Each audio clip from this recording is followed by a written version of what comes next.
He's a great guy, my stepdad. You know, it's funny. I always thought you were the lucky one.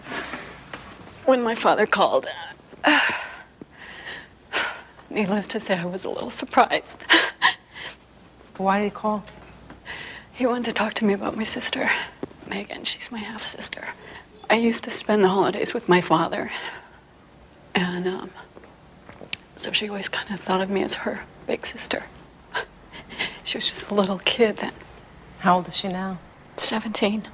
Megan and my father were having a lot of problems ever since, he married the bitch.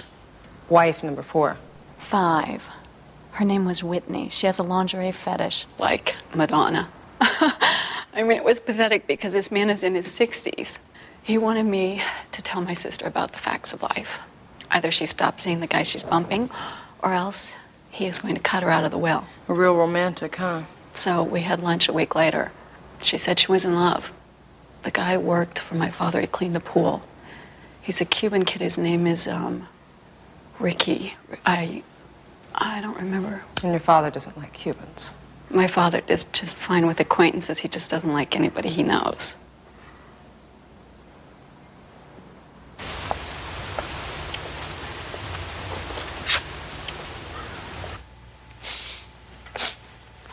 Mrs. Kirkland? Yes. I'm sorry to keep you waiting. It's just such a shock. Ever since they called to say that he was... I realize that this must be tough for you. If it's too much, I could come back later. No. I'll be all right. It just seems so strange. I just don't understand how someone could kill him like that. I really appreciate your cooperation. Do you know where your husband was going the night he was killed? No, he called earlier to say he would be working late. He do that often? Yes, he's a workaholic. I mean, that is, he was. Look, I apologize for putting you through this, but did your husband have any enemies? Anyone that might have wanted to see him dead? No, maybe. I don't know. Want to clarify that for me? You see, I was Quentin's 5th wife. And by the time we met, he truly didn't trust women. He asked me to sign a prenuptial agreement. And then what type of prenuptial agreement?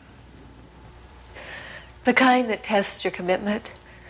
In the event of Quentin's death, I get to keep my car and my clothes and $50,000 to help me start over.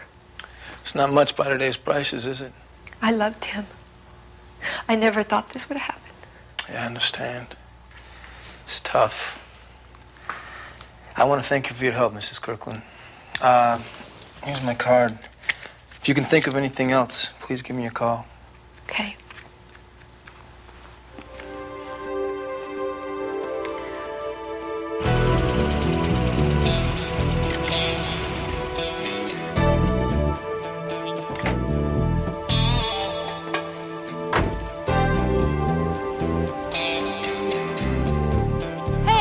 What are you doing there? Police officer, freeze!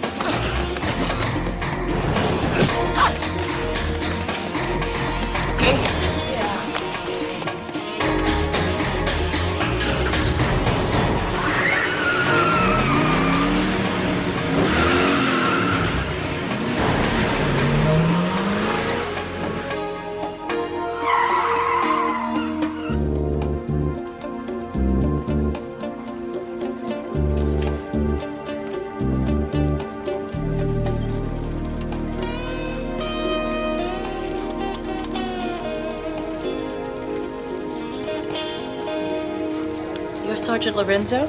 I'm looking for Mr. Martell. It's Ms., not Mr.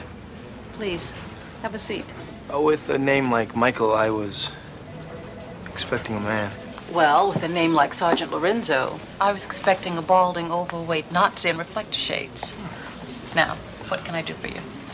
Thanks. Do you handle the banking for Quentin Kirkland of Kirkland & Bowes? Sergeant Lorenzo, here at First Downtown Bank and Trust, we do not discuss our customers' private business. How about late customers? I beg your pardon? Mr. Kirkland had a little problem last night. Went to sleep with an 8-inch steel suppository embedded in his chest. He didn't wake up. You what? He was murdered. Now, Miss Martell, we have reason to believe that he had some dealings at the bank here yesterday. My God. You know, I tried to talk him out of it, but he wouldn't listen to me. So he was here. Yeah, late, a little before 3. Mr. Kirkland was one of our oldest and largest investors. He kept both his personal and corporate accounts here. Right.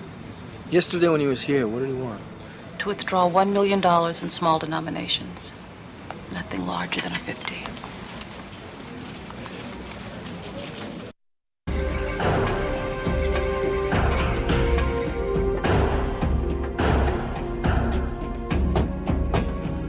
$1 million is a lot of money. Certainly enough to kill for, assuming you know somebody who carries that kind of cash. Only the trouble with people today is, even in Palm Beach, you murder some guy for his money, you better take American Express. Unfortunately for Quentin Kirkland III, he'd apparently left home without it. The man was a collector, arts and antiques, wine and women. If you've told my grandmother a guy had 5 wives, she would have told you it was 4 too many.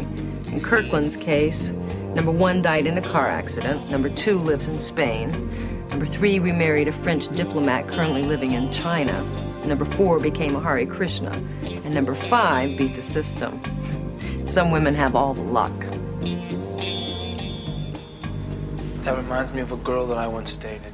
Really? Yeah. Dated an artist? That's real impressive, Sam. So what you work in, oil or watercolors? Oil. Preferably Wesson. Hi, Lou Boswell. I handle security for the family. Is there something I can help you with? You're in security. I bet you can help us find Mrs. Kirkland. She's resting right now. She doesn't want to be disturbed. Like going downtown will disturb her. Or we could do this here. Won't take long. Follow me.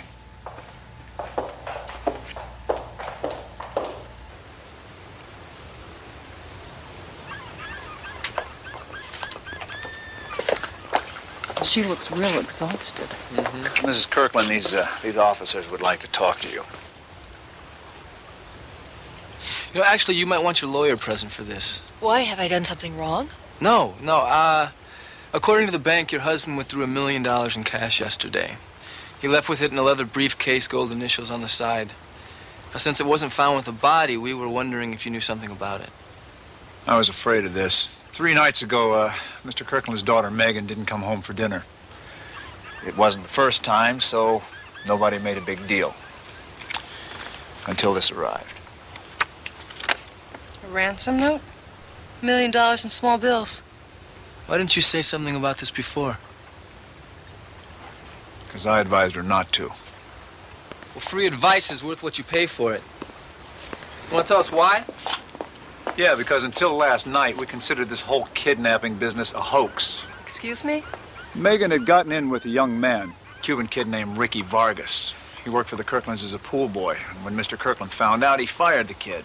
Then Megan disappeared, so we figured that she'd gone with him. So you thought the ransom note was sent with his daughter's cooperation? Yeah, a ploy to make money, pure and simple. Apparently, Quentin Kirkland didn't agree. Oh, wait a minute. I spoke with him yesterday afternoon, and we both agreed that to meet the demands of this ransom note was a bad idea. Well, obviously, he changed his mind. Megan is very manipulative. She's always known which buttons to push to make Quentin feel guilty. When we heard about the murder, I told Mrs. Kirkland not to say anything about the kidnapping on the chance that we were right and that Megan would come home on her own. I guess I made a mistake. Guess you did. Can you describe Ricky Vargas? Well, he has dark brown hair, brown eyes, mid-20s. Oh, and he has a tattoo, a butterfly on his arm. Yesterday, a man fitting that description was hiding in the bushes out front when I pulled up. We chased him, but he got away. He was here? Look, we'll put an APB out on him. Keep your doors locked. If he comes here again, give us a call. Maybe we'll get lucky, he'll make a mistake, and we can pick him up. Miss Kirkland, do you have a picture of Megan? Of course, I'll be right back.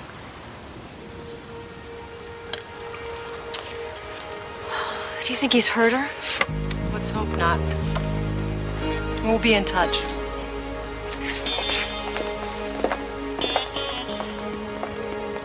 If she's soaking up Ray's, Boswell's, and street clothes, Lou seems like the type that would lend a hand to a widow in need. I love it when it starts getting lurid.